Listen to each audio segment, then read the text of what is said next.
Shit is about to get real. This is Raw and Real with your business BFFs, Lauren Ciesco and Jen Navarro. Let's be honest, no one likes a long intro, so let's dive in now. Me. Oh, la la. We should just behind the scenes, like how we start our podcast.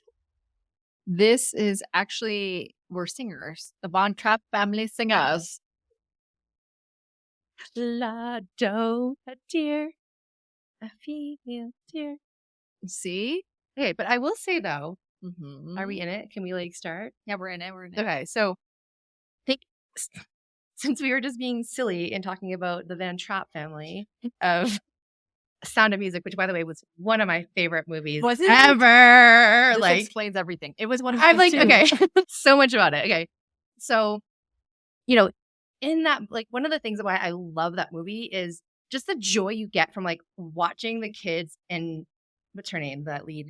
Julie Maria? Andrews. Maria going around town and singing and dancing and just being playful and having fun. And that this episode, by the way, is all about redefining success and what Jen and I have really learned and what our main focus is in our business now is having fun. So I want to set the scene because we had our own Van Trapp day yesterday of hanging out of trees and literally.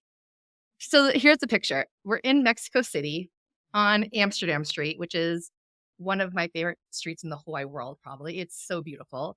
It's a circle and there's like a path and there's trees all around it. And there's these beautiful old buildings that are colorful and cafes.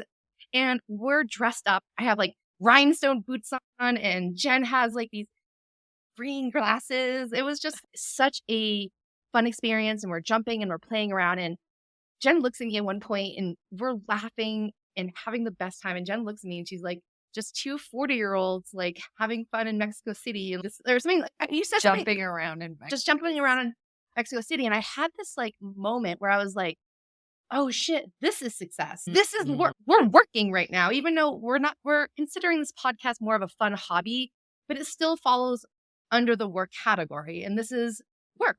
This is what we do. We create content. We're working.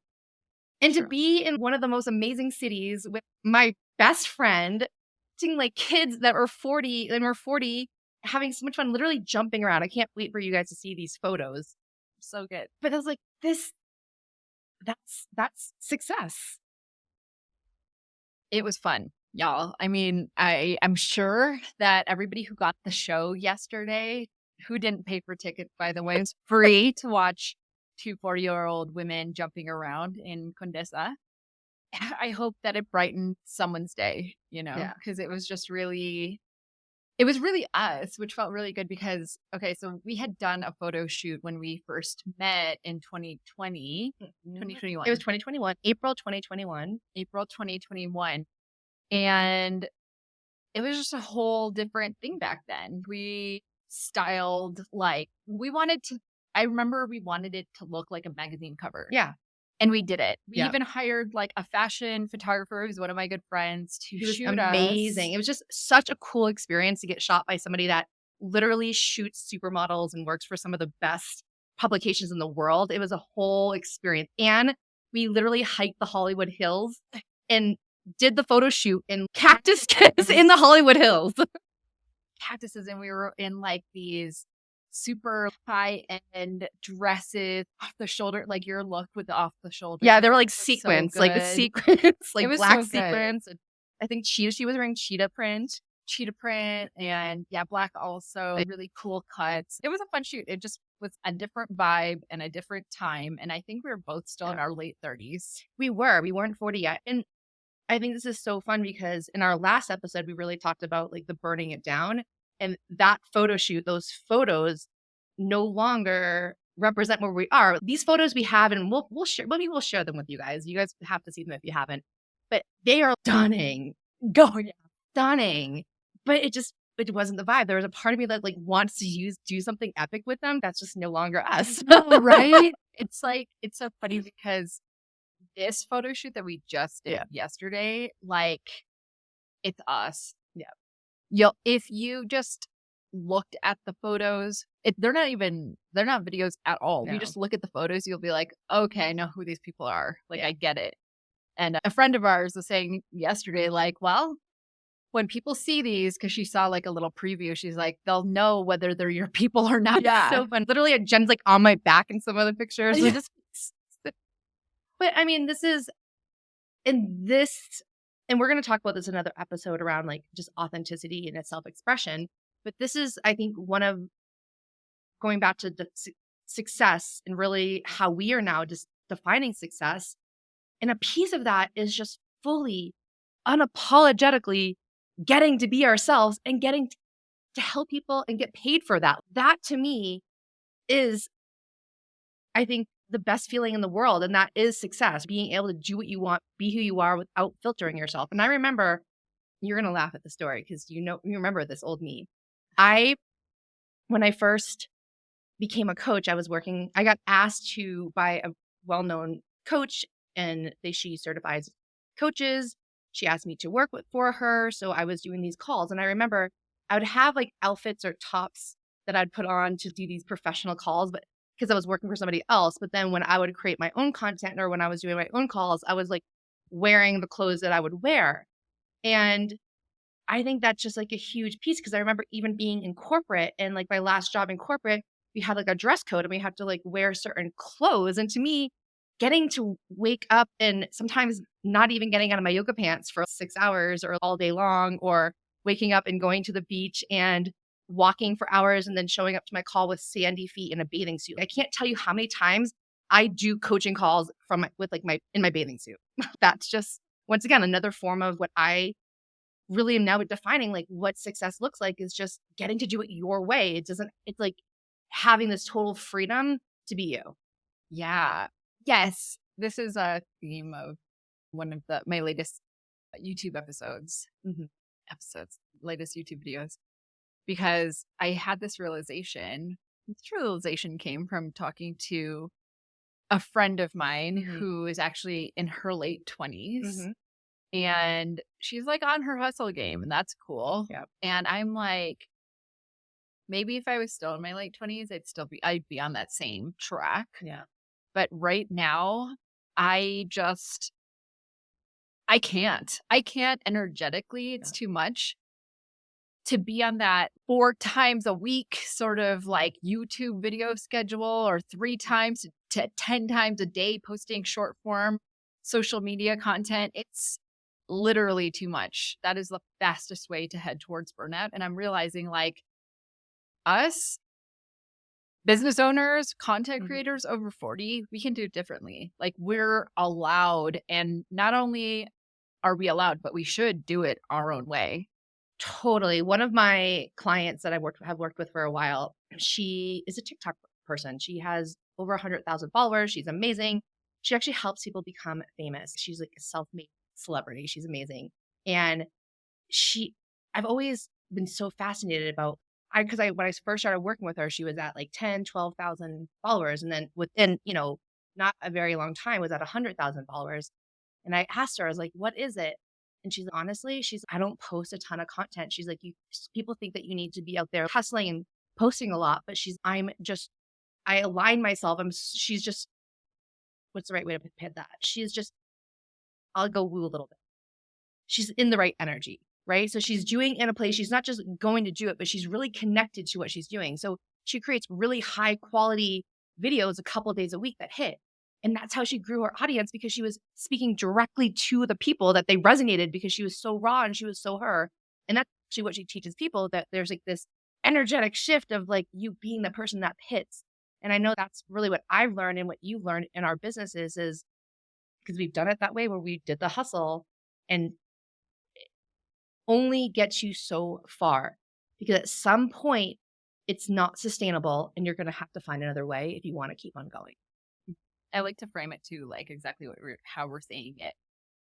Knowing something beyond the age of 40 is a privilege that I didn't even realize that I had until, I don't know, I must have had the realization somewhere around like building my YouTube channel and then realizing, wait a minute, because I called you with this realization too, like on the phone. I was like, hey, friend, people over 40 right now are so underserviced in the content creation game. No one's talking to us, you know?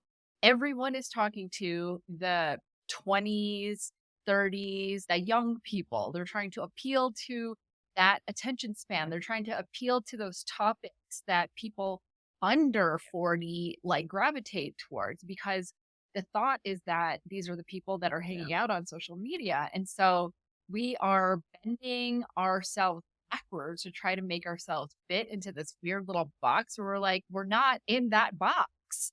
So to talk about what means to be successful in your 40s is a real thing. It's not just let me like siphon off an age group. But there is, for me at least, there was like this realization that I had that it's not the same thing as when I was in my 20s and in my 30s creating content. But also too, I think that when you think about like 20s and 30s, that's kind of the time when you're getting to figure out yourself. You're making mistakes. There is a certain level of hustle, I think, that actually happens in our 20s, 30s as we're figuring things out.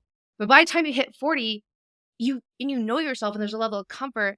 That's when we want to really lean in. And I know that's for me and how I really help my clients build businesses is learning how to really align to yourself, your truth, your passions, the things that light you up, because there are so many ways to build a business.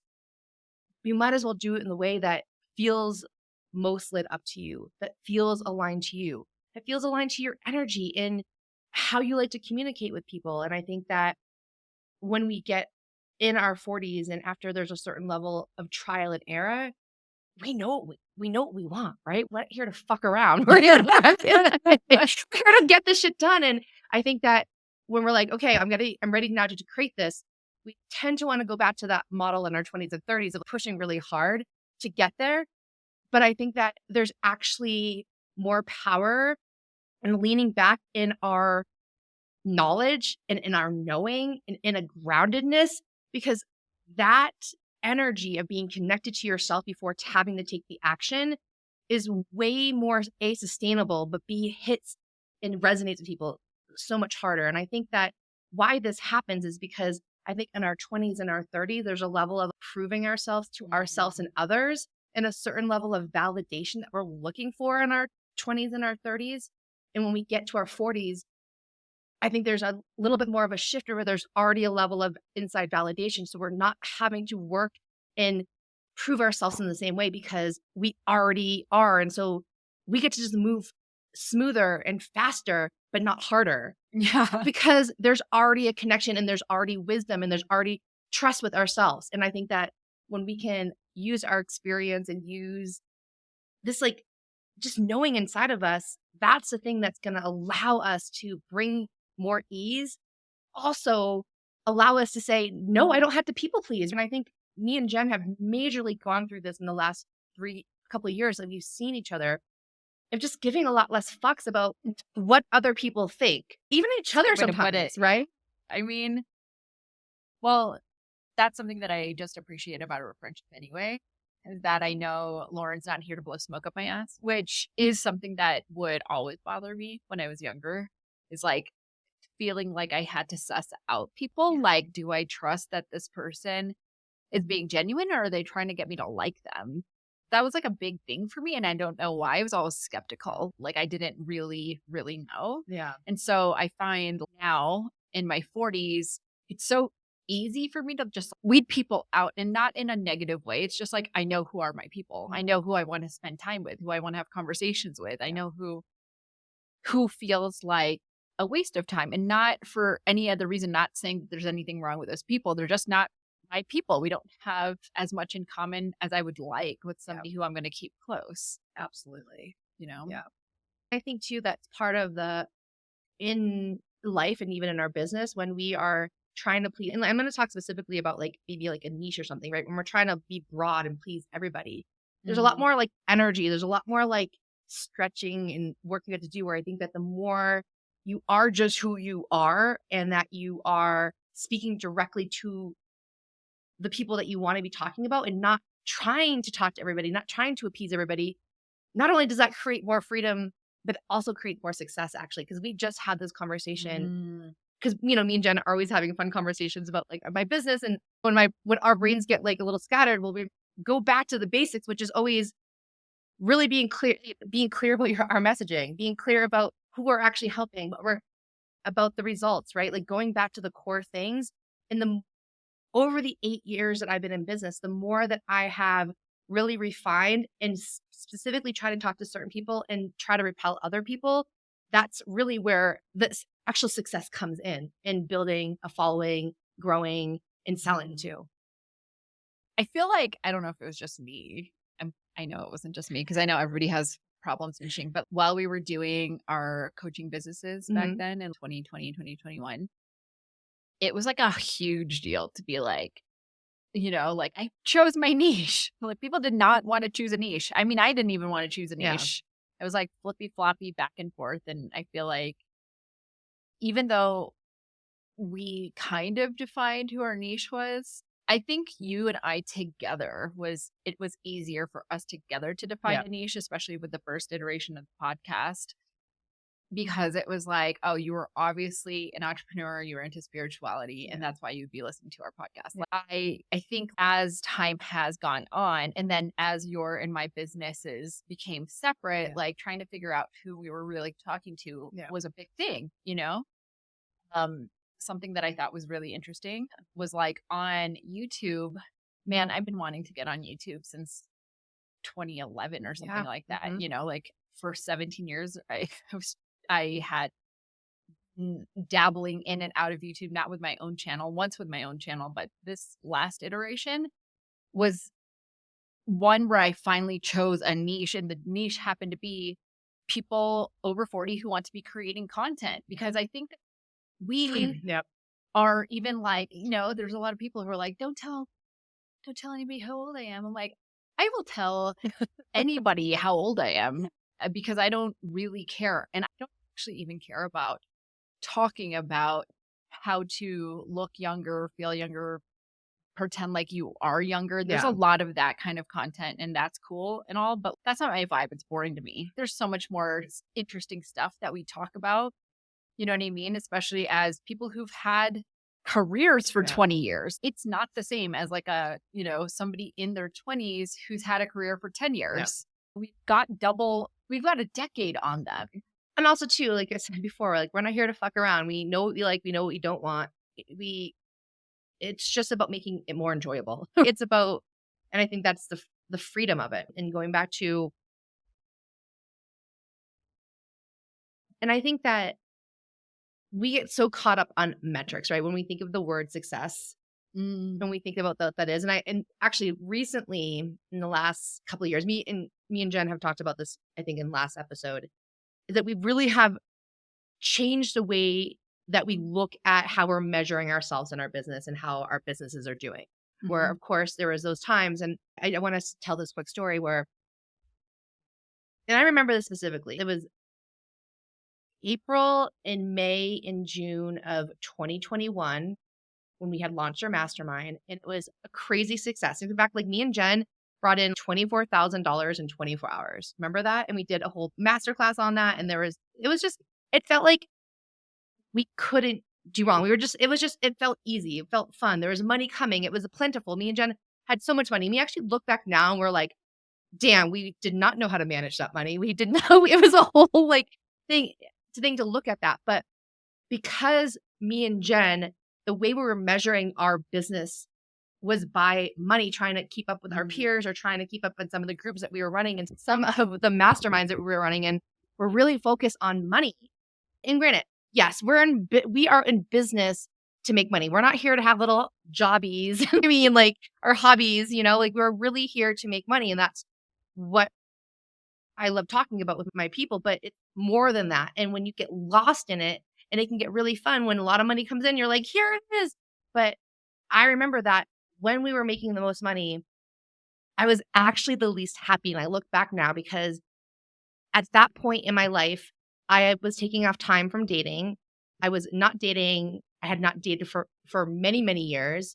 I was living in downtown San Diego in a beautiful apartment. I had my BMW convertible. From the outside, I had the check boxes. I was making like $25,000 months or like all the things. Like on the inside at nighttime, what was happening is after work, which would be very late because I was working so much, how I would unwind was binge eating and watching TV and then waking up and doing it the next morning. She doesn't even have a TV right now. You're right. I don't own a TV. I had 2 TVs back then. And I remember just being like, fuck, on the outside, this is everything I wanted. This is like, my manifesting board was like the BMW convertible, the like $25,000 months, the successful business, all of the things, but I was miserable. And I remember one day just being like, and I'm alone. I have nobody to like celebrate this with, like my success. And at that point, that year is when I decided to sell all my things and start traveling abroad and having these amazing experiences. And that became very evident that what I had measured success, I had forgotten to look at the whole picture and like what success looks like. And I had the money, had the business success, but I was working a lot. I was exhausted. I was emotionally eating and I was lonely. Okay. So now that you have said this part, what I want you to define success for yourself right now, like in this moment. What piece of success do you have? What pieces of success are you still moving towards? What does success look like? Yeah. I think the number one thing is freedom. And I'll be very vulnerable. So I've been living in Sayulita, Mexico. I've been living between San Diego. And there's always this balance in my mind of like, where am I going to live next? Where am I at? Because I'm at this point nomadic. I don't own a car. I don't have a permanent residence. I live in Airbnbs. And there's a freedom to this, right? I'm in Mexico City right now with Jen and I'm having the best time. And there's a part of me that's like, I don't want to come live here for a bit. I kind of want to come check this out. And then all of these things keep on happening that are pointing that I should be here. And then I'm like, okay, I think I'm going to do it. So I'm definitely going to come live here for at least a month. But it's like, that is so fucking rad that it's just, I can do whatever I want. Or I'm like, cool, let's go check out this city. So there's a freedom in my life. And I was thinking about this. I was getting ready, thinking about this podcast. And I can do what I want to do. I could wake up when I want to wake up. I can eat what I want to eat. I could sleep when I want to sleep. I can go where I want to go. I could do anything I want. And I'm getting to do what I love. Like right now in this moment, this speaking from my heart, having fun, connecting, talking about like impacting others, like this is it. There's nowhere else I'd rather be in this moment than with Jen. And I know that I'm going to get a little sentimental here because I know that when our podcast ended last time, there's kind of a hole for both of us. I mean, yeah. Like there is like you were going through a whole other thing. It was like I didn't feel she was going through a whole other thing, but me, it broke my heart to end our podcast, and you know that, right? Because that was so I just love what I did because it was so easy and it was so fun. So to me, to get to collaborate and to get to be around people that light you up, and for people to want to be around that and for people to want to work with me and admire the work that I do. And I get to share my tools and I get to help people make money. And I get all these text messages about how my clients have had these breakthroughs. But more importantly, what I love the most is that when I'm celebrating my clients is that they're not just, oh, I made more money. They're like, I didn't have to do anything. It's automatically happening. Or I have so much more free time. Or I'm feeling more creative right now. Or I'm back in my flow. And to me, is I think that real freedom, not only for myself that I'm feeling this flow and freedom in our business, but I also see that for my clients that what I love is I'm helping people get their lives back. I'm helping people really create an entrepreneurship and journey that is fulfilling on all levels, not just at the expense of work. Okay. So freedom is like your main value that you like associate to success.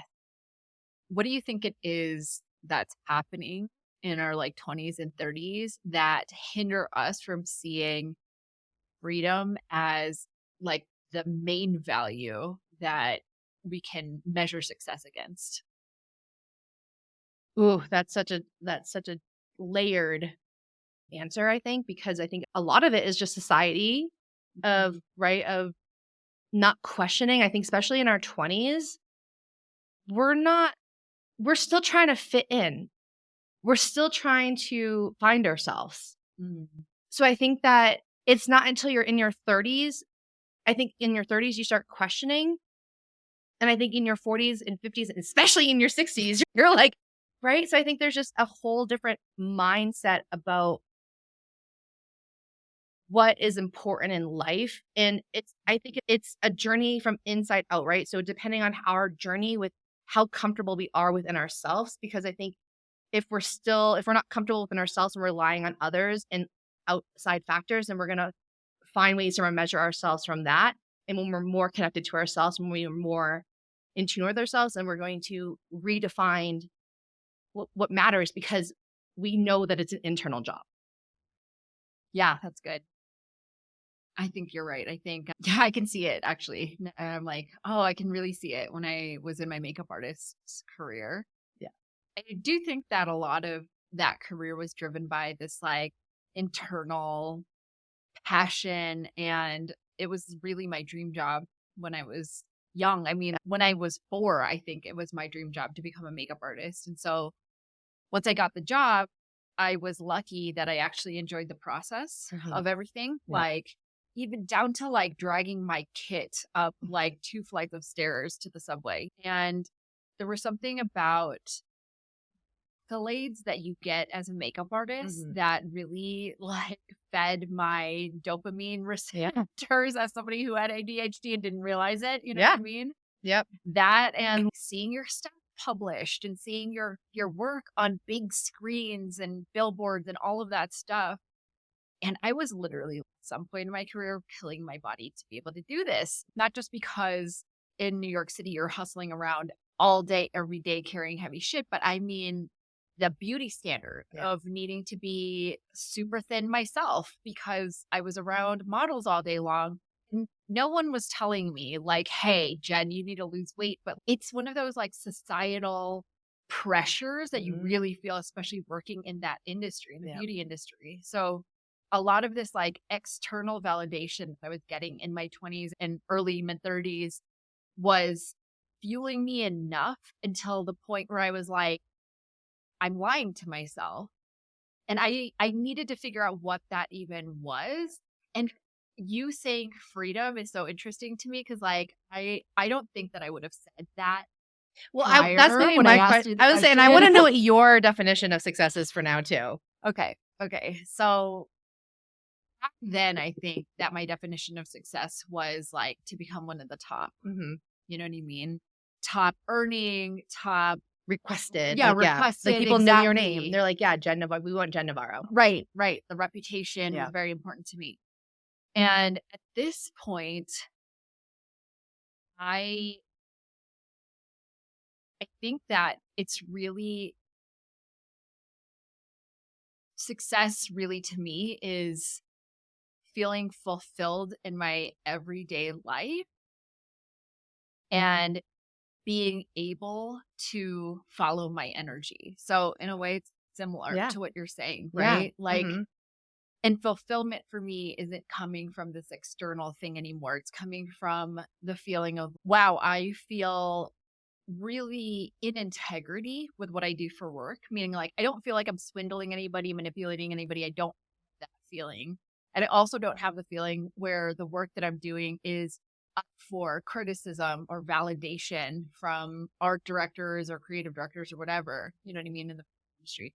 I feel like the work that I do is more so on this level of like, is my client able to do the thing that I'm consulting them to do or Yeah. teaching them how to do? Do they feel confident in the steps that they're taking? Do they like the process that they're finding themselves in? Is my relationship with my clients something that feels like genuine and on a level of like true closeness? Do I feel Yeah. actually like close to my clients? All of that is what I think feels fulfilling to me at this point in my life, Yeah. you know? I love that. And one thing I definitely have noticed with us, Jen, and just the way we talk about our businesses and where our energy is we love talking about our client results. And in fact, last year, when I looked back at all of my biggest accomplishments, I think either my number one or my number two, actually, my number one was my love life because I really opened my heart, and that's a whole other topic. But number two was celebrating my clients' results and the results that my clients got that year. And that to me was just so, it just felt so good. And I think it's because it's taken me a lot of time to get here where I'm really know who I am. I really know exactly what I do and I know exactly how to do it. And seeing other people really thriving, but not only, having the money and the clients, really having a life that they light them up. And those are the celebrations where it's like, I just got, and actually one of my client, our first meeting right after the holiday season, she's like, I just signed 4 clients in 4 days over the holidays and I didn't work at all. And it's like that freedom of just being able to be at home with my family, and I was able to check out, and she took a month vacation. And before that, she was so afraid to leave her clients because she had these stories that her clients needed her, and then helping them see that, oh, wait, no, there's ways to do it where we're protecting our energy would then allow us to show up even better in our businesses and serve our clients more. And I think this is just such a bigger conversation around success in life and how to build it, because when we are filling our own cup, when we're doing it in a way around our energy, it actually benefits way more people. But we have all these stories and these programming and these lies of the old ways that we have to overextend ourselves, which comes from people pleasing and perfectionism. That's huge. And I think I have some friends in their like mid-30s, and as they're trying to find their way out of perfectionism and people pleasing, and them having these high levels of self-awareness is so interesting to listen to, because I just almost want to be like, don't worry, girl, when you hit 40, you'll be fine. It's like, you'll all of a sudden not give a shit about half the stuff you think you should be giving a shit about. Right. And I don't know. I was like, maybe it's the amount of psychedelics I've done. I don't know. You know what I mean? But truly, the only thing I really care about when I think about caring about what other people think is how my clients feel that they've been taken care of by me. It's literally, I don't care if I'm popular. I don't care if whatever people are saying bullshit on my YouTube videos. Honestly, I just like erase those comments now. I don't even pay any mind. Yeah. Just like, see you later. Now, if there was a client who I worked very closely with who would be like, you know what, I'm really disappointed in the level of service. Yep. I would really look into that. I mean, that's the only time. Yeah, absolutely. I think that's one of the things that for me that I really have, especially in the coaching industry, depending on what industry you're in, is at one point there was this like bubble of just so much coaching and offers and all of that. And I think that people are getting smarter in being discerning. And I think that they should be. And we as service providers, we have an obligation to really provide quality service and results, and that we're not overextending our promises, that we're actually creating results that are in integrity with ourselves. And I think that is actually one of my favorite things and one of the things that I teach my clients. And I actually have a whole course on that called Effortless Sales and Marketing, which is about being your authentic self, being so in integrity with yourself that you build a business and offers that are extension of it. So it feels very good. You're not trying to overextend. And we've all seen stories of like business owners or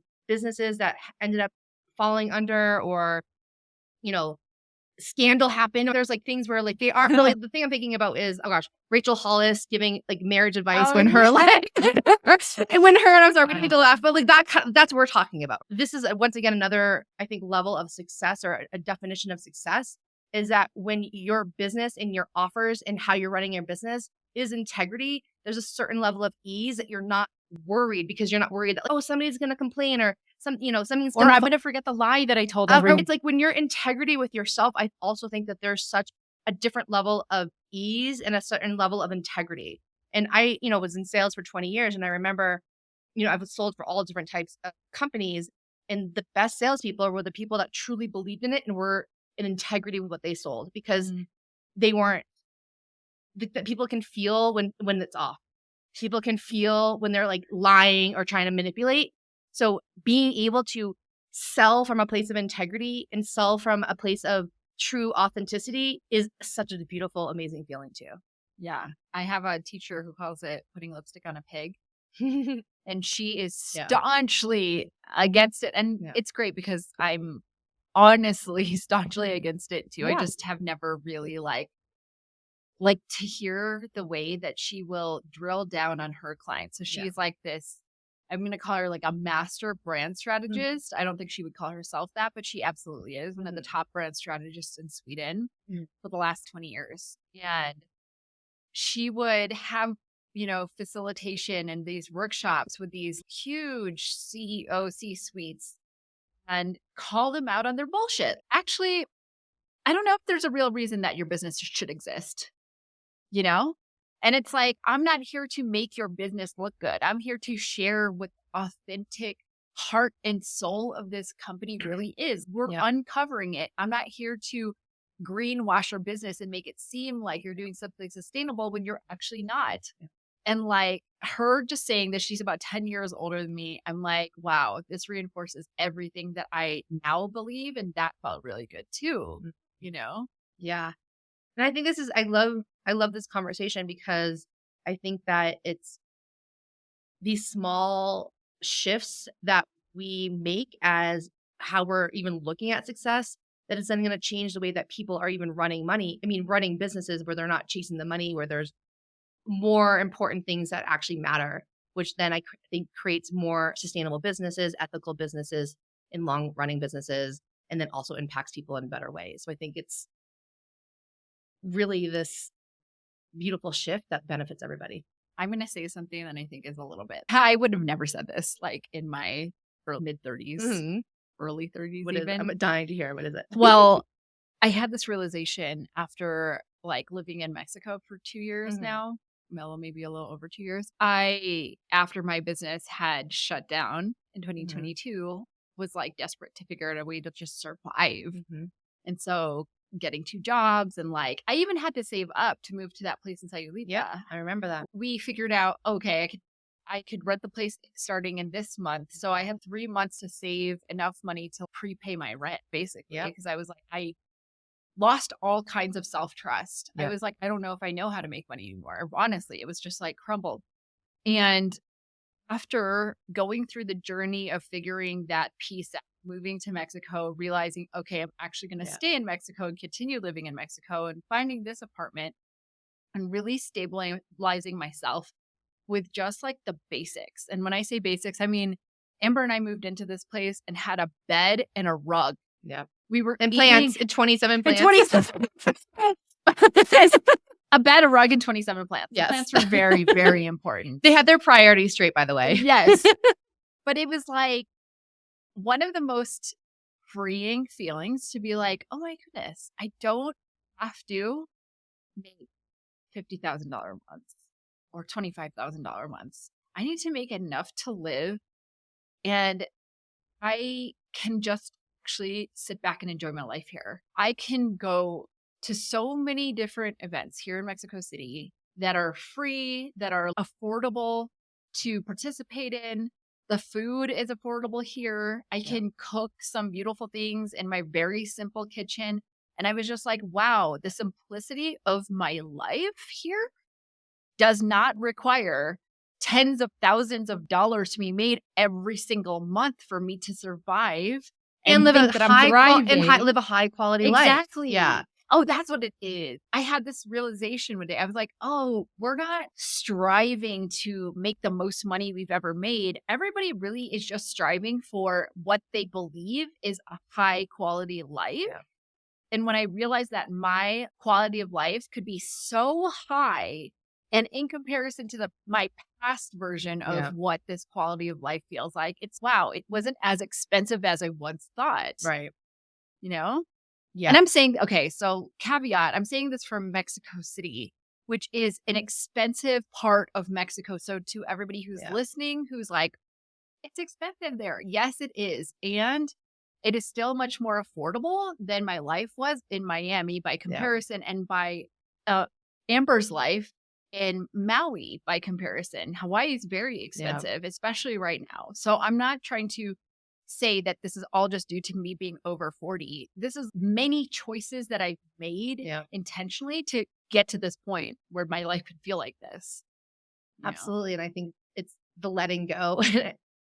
And we were talking about this morning where my life right now looks nothing like I thought it was going to look a year ago, 2 years ago, 5 years ago, right? It's this like evolution of letting go of the rules or like letting go of what society thinks we should do. And I think that the more that I and what Jen have allowed ourselves to just be like, I don't think I'm going to do that anymore. I think I'm going to do this.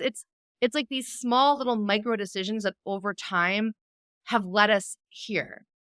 And also, I want to remind you guys of all the ups and downs that me and Jen went to get here. I've had been in business for 8 years and I've had a successful business for 8 years, but successful business all that time didn't look like always having money. Sometimes that successful business was making very little bit of money and still feeling abundant and still feeling good and still being okay and not giving up.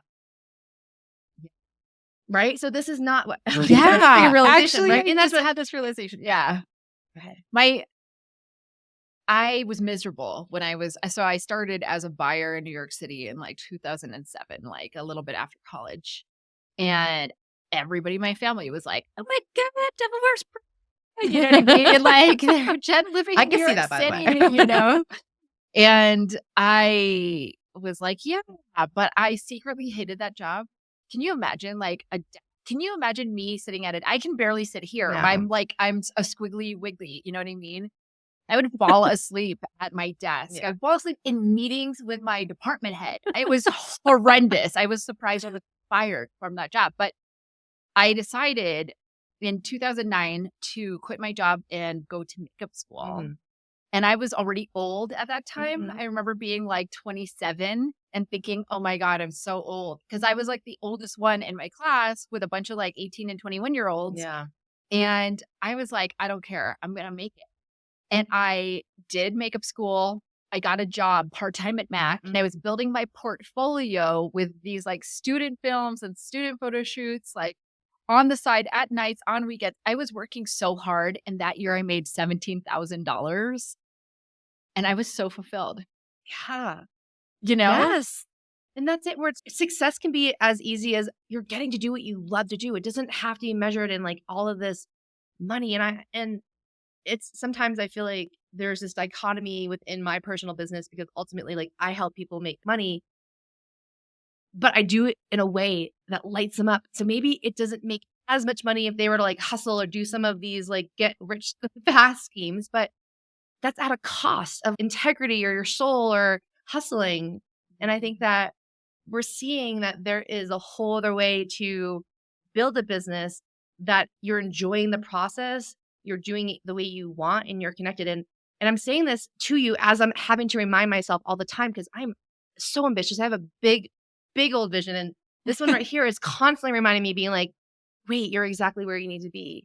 And I think that it's a constant reminder and it's a constant checking in with myself, being like, oh no, like we're good right now. We're okay. And I think even with all of the ups and downs, the core of that is the freedom and is the amazing feeling of being able to come back to myself, knowing that I'm okay and I can figure it out no matter what. Yeah, that is gold, literal gold. Yeah. And when we die, we don't die with all the money in the grave with us, you know? Yeah. And so like being able to even have that feeling is literal gold. Like, would you? Okay, so this is so fun. I had a class with my Spanish teacher the other day. And yes, I am taking Spanish at 41. I love learning new things. Anyways, so we had watched this video. It was in Spanish. Very hard for me to understand. It was like Spanish for Spain. I'm learning Mexican Spanish. There is a difference for those of you who know. If you know, you know. And the question she asked me before we watched the movie was, if you could make money for selling your memories or selling your experiences, would you sell them? And once you sell them, you no longer have access to it. Oh, no. Okay, so if you would make like $250,000 for a memory of your choice, like you could choose a memory that you could sell. Oh, I'd sell a Would bad you one. I'll sell some of my ex-boyfriend's ones. It's so funny because, like, okay, so it was a short film that Yeah. we watched, and it was just like, I feel like this is gonna stay in my head forever now. It's funny because it was just like in an advanced class, but the girl in the movie, not to give you a spoiler, I don't know if any of you are gonna even find this, you know what I mean? Like they're gonna find that, Jen. Right? She ended up selling so many memories, and the way that our memories work is there's so much overlap Mm-hmm. that we don't even realize is there, that she sold memories that erased her husband's face and she didn't realize. And so I was so sad. She was feeling okay because of the money that she would see come into her bank account. Mm-hmm. But one day she had this realization, and her husband like calls her. She's out to lunch with her girlfriend, and she comes home and she's like, oh, because her husband said, oh, I'm home. Mm-hmm. She's like, rushes home. She walks in. She sees like some dude, and then she walks and is calling him around the house. And he's like, what are you doing? I'm here. And she's like, where are you? No, you're not. The guy who she thought was like her butler, somebody working for her, was her husband. She just had erased his face because one of the memories was the first time she realized, like, oh, it's him. That's the one. That's my husband. I was like, oh, it gave me so many goosebumps. I was like, oh my God, I would never even realize that. Because no matter how many times you like see this person, right? Like, I have this imprinted memory. And actually, Lauren showed it to me the other day of the first time we met. Yeah. And I do remember, I think both of us were crying. Yeah, just we like were. meeting each other, Yeah. you know? Yeah. In person. Oh man, that's really a very interesting thing to think about because it doesn't come down to it's just all money. I think one of the freedoms is you don't need to have all the money in the world, but if you can rely on you can rely on yourself and you always know how to make money and you're enjoying the process, that's all you need. You just need to know how to like make what you need right now. You don't need a ton. And however, I do think that if you want a lot of money, you should go for it. And that's right. I'm not saying don't, but we're saying that it gets to be like the icing on the cake and the fun part. And that's really, and that's actually the energy of money. When we really want it and we really graspy, it doesn't come. But when we're just kind of like, it could be there or not be there, that's when the money's going to come. That's when the freedom's there because you're not doing it because you need it.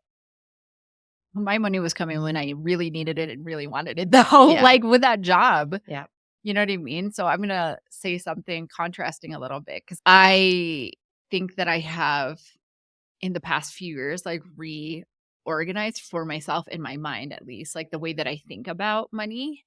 Like I have definitely made it much more of a tangible thing in my mind, meaning like I know the steps towards it and how to manage it a little bit better. I'm not the best still. I'm still learning.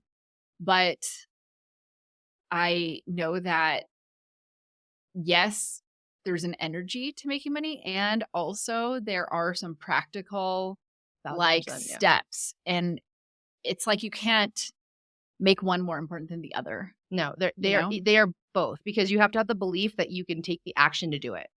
Is what it comes down to it. But you have to have the action for sure. Yeah. We are not here smoking hopium or burning incense, singing kumbaya, trying to like, just hope it appears. Manifesting it out. However, I do believe in manifestation and energy, and that is a huge piece of it. And it's interesting because, I look at my clients and I look at the work that I do, and so much of it, once again, comes back to the energetics, but the energetics isn't necessarily, oh, I believe it. It actually comes from a place of safety, right? Of actually feeling safe in your body. Because that's when you talk about, and I've seen Jen go through this, right? Where like, making your own money, then going work for somebody else, you found that safety inside of you. Yeah, that's true. Right. And that is what helped me. And that's really what we're talking, when I'm talking about energy, like we'll bring this like back to the practical part, is finding the safety inside of yourself. And that's in general in life, right? Like that coming back to success and coming back to what really matters in the end is it's that internal job. And when we can feel safe, then we can thrive, then we can be creative, then we can be in our flow, Yeah, right? that's So there's a huge. whole energetic level that has to come to feel safe for then all of this to come together, and then success is built on that. And okay, so this, Yeah. like going along with the theme of like success in your 40s, I don't think I actually even understood that in my 20s and 30s. Yeah. Meaning, like, what does it mean to feel safe? What does it mean to have a calm and stabilized nervous system? Yeah. Like, what does that feel like? I think that I had through many different like avenues of conditioning, Mhm. like just learned to live with my nervous system, like always on high Yeah. alert. And so the level of stress that always was running through my vein, Yeah. like never allowed me to get to that point of safety where I could just like actually sit in stillness and in Yeah. calm, that actually, I think it in a way helped when I was like hustling as a makeup artist, hustling in my coaching business, Mhm. hustling, but it's not the only way, and at that point in time, I did think it was the only way. I Yeah. really thought like, "Oh, this is the way that I need to make money." Me and Amber had a fight where one day I was like so mad at myself, and like I think Lauren is literally the only person who actually knows us outside of Amber because I would call her when I would be like, "I'm trying to run this launch Mhm. and no one's buying and I don't know what I'm doing wrong," because I was taking all the action steps Right. and there was something very off. Yeah. And then I was mad at Amber and I was like, yell at me or something. I needed her to put pressure on me to do this thing. Mm.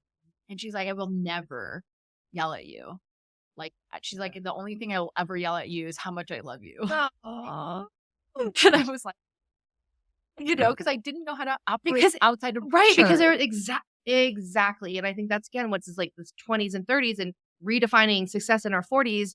That's why embodiment work and getting in our bodies and getting safe and like even just breathing and meditation and thinking of the other part of ourselves than just the action part and our mind part, I think is so key. And that's when we're really able to connect to what I call like our soul consciousness. We're not just our minds, we're not just our programming. There's a whole part of us that is God, source, universe, whatever you want to call that, that is flow state, that zone of genius. When we get into us and we're like in that place that feels good, how we really access that is through safety, is through feeling in our body. And I think that that is once again this like big shift that me and you have made is we are less in our heads and more in our bodies and our hearts. 100%. I think it's like very easy for me to get into my head. And so it is a Yeah. conscious practice at this point. Yep. I mean, Every day I do it. I have to remind myself. yeah, yeah. Every day I teach this. I teach embodiment. I teach them all of the things, and I have to use my tools every day to remind myself. Oh wait, the reason why we're doing this is not for those metrics. I'm constantly bringing myself back because it's still new to me, right? It's still in the last couple of years this big shift, but I'm still having to pull myself all the time. And I just want to let you guys know that if you're like constantly reminding ourselves that we're okay. They're coming back to this moment, right?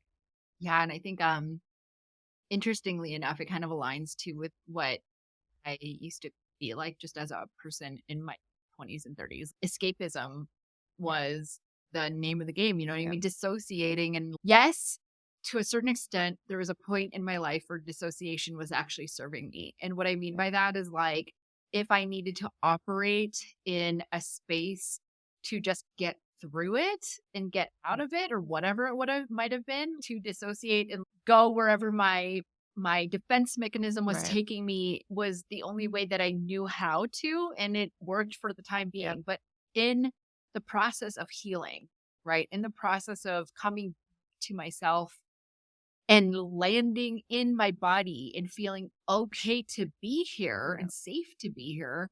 Now, it was really emotional. Well, for me at least, I spent most of 2022 crying. Yeah. And a lot of 2023 crying, honestly. Yeah.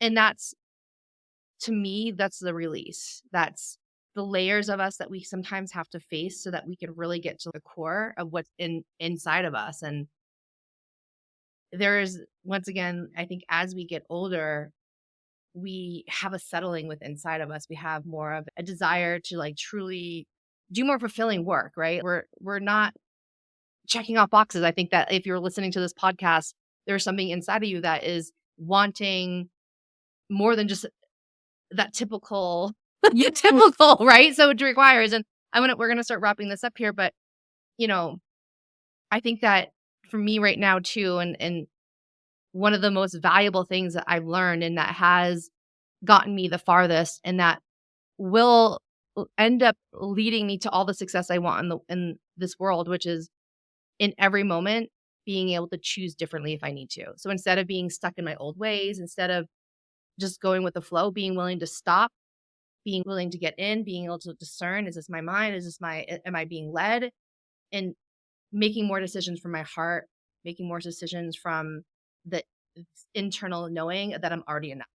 And that shift feels so good. Wow. It's so true. Yeah. And it's and that's small. And this is what I say to all my clients all the time is where you're at right now and where you want to go. It's generally a small little energetic shift. It's not in more action. It's in more, sometimes it's just a little bit of a shift that we have to make in order to get. And I have to say this before we close out. Like, I think that you probably already know this since you're listening to us. Maybe you've listened to our past podcasts, but neither of us live a very typical 40-year-old American woman's life. Yeah. And that does come from a lot of privilege. Mm-hmm. And I just want to acknowledge that too, because I know it can feel, especially if you're on the other side of this, you know what I mean? Mm-hmm. It can feel very discouraging to listen to a conversation like this and think, well, that's never going to be me. That can't be me. And I will say that both of us did have a moment where we had to make that choice because you could have been in San Diego and I could have been in Miami and we could have been with whatever prospective husbands we might have been with. Yeah. Maybe I would have even had a kid. Who knows? We could be having this podcast like from Miami and San Diego remotely, but we made very distinguishing choices that put our lives on the path of atypical. And here's where we ended up. And I think what we're really discussing right now is how did we get to this point of happy? How did we get to this point of fulfillment? And what does it actually take to hit this level of success? And it's not what you think it's going to be. It's something completely different. And I hope that what we're doing here is really uncovering for you. Exactly. And tying it back to that, sometimes it's just the smallest little shift. It's the smallest little decision. It's the smallest little commitment that then builds on itself. It doesn't have to happen. It doesn't have to be this like, oh, I have to go sell my stuff and move to Mexico or right. We don't like that. It's the smallest thing where in the moment, instead of coming home and turning on the TV, you're like taking some breaths and like listening to yourself or taking a minute to go do some coloring before you go create the reel. It's the small little shifts that literally that. And I see this all the time with myself and with my clients is that we sometimes think we have to do too much. And like the doing too much comes from the old programming of trying to prove. But when you're in this place of like, oh, I'm enough right now. And there's just a small little thing I have to do. And that's going to be enough. That is going to be your reality. And it's these small shifts over and over and over again. And also willing to do making some hard emotional decisions. Yeah. And I think that's the hard part in our businesses is not like hustling. It's the energetic, emotional decisions that we make that go against the grain.